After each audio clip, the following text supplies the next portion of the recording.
Hello everyone, this is Sharon Mistretta, and this is a tutorial on using Flipgrid. If your students go to flipgrid.com, they can enter a flip code, and in this demonstration, the flip code is FB58AE08. You can provide your students with a direct URL, Uniform Resource Locator, which is the address of the discussion, the video discussion. I'm going to click go, and here we have improving discussion engagement, which is the topic of discussion for this tutorial. So all I have to do is press the plus mark here, and it's going to authenticate me, where I'm going to log in with my Google account, and then it's going to bring up the video camera.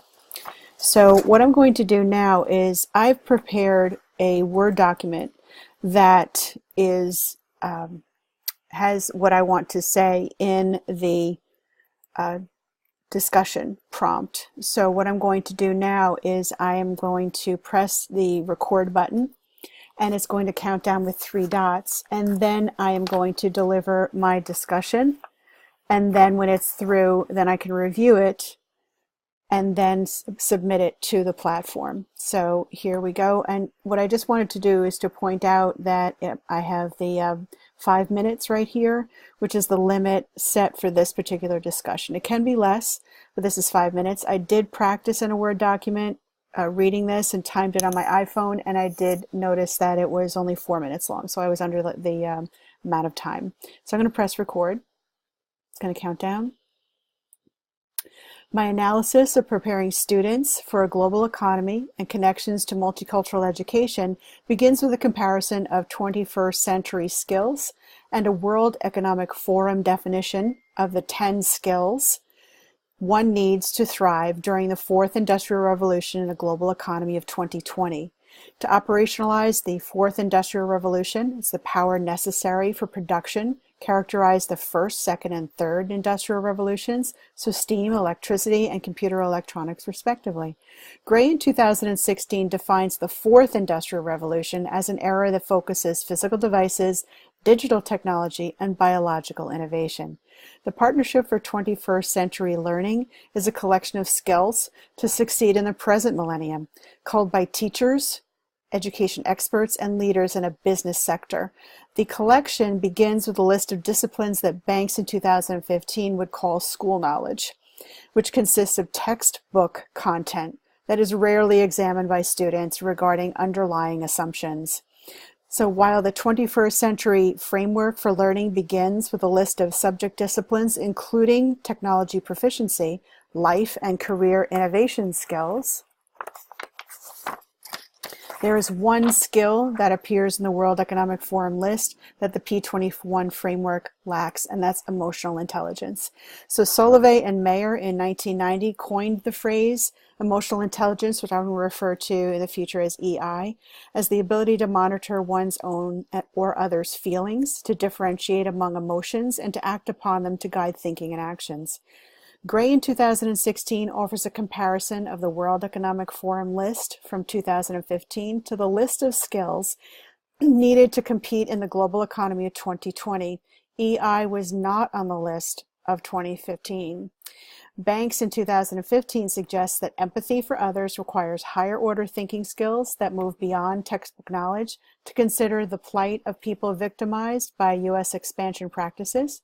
Resnick in 1987 emphasizes that schools require individual cognition, whereas the workplace centers on social construction of knowledge. In his situated sociocultural perspective, Guy in 2008 lists 3 aspects of a person's environment that influence learning: embodiment, distributed cognition, and social practices. Embodiment ties learning to experience, where students do not just understand skills, but also make connections through the application of learning. For example, computer models of Newton's law of motion. Distributed knowledge using tools called mediating devices by Vygotsky in 1978 and referred to as tool manipulation outside of school by Resnick in 1987. Cultural sense of self and perceived threats can prohibit learners to engage in social aspects of learning and situated sociocultural learning. Baldwin in 1963, describes exclusion poignantly when he calls the American educational system as schizophrenic, when Black children quickly learn what resources are for white children and not for all students. Barak, Findler, and Wind point out that organizations exclude diverse groups from information and opportunity that prohibit them from achieving higher levels of success in the workplace. Santa Maria in 2009 defines culturally responsive teaching as a method to empower children intellectually, socially, emotionally, and politically. I believe that EI should be the focus of attention by educators to provide situated sociocultural contexts for students to improve threats to what Guy calls affective, emotional threats to social, cultural, and emotional perceptions. Okay, so now what I've done is I have completed my video, and when I click next, it's going to allow me to review it. So I'm going to click next. I'm going to pause my tutorial just so you don't have to see that all over again, and then I'll resume when we just have to take a little selfie so that it identifies me as the author, and then I can post the video. So I'm going to click next. My analysis. So now I have reviewed my recording and I'm going to keep it. I could redo it at that point if I wanted to. And then what it wants me to do is it wants me to take a selfie.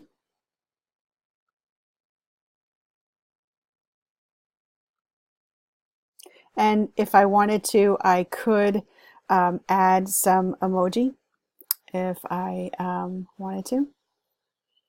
I can add these bigger glasses if I wanted to. I could throw that away.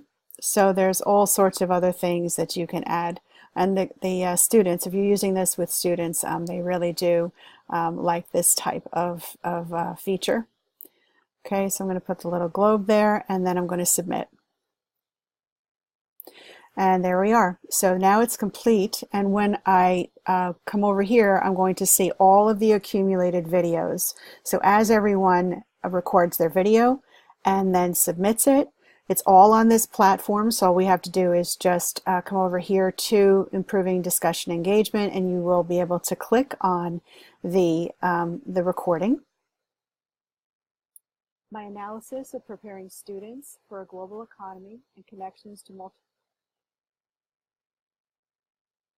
So now what I could do is I could record a reply to that video if I wanted.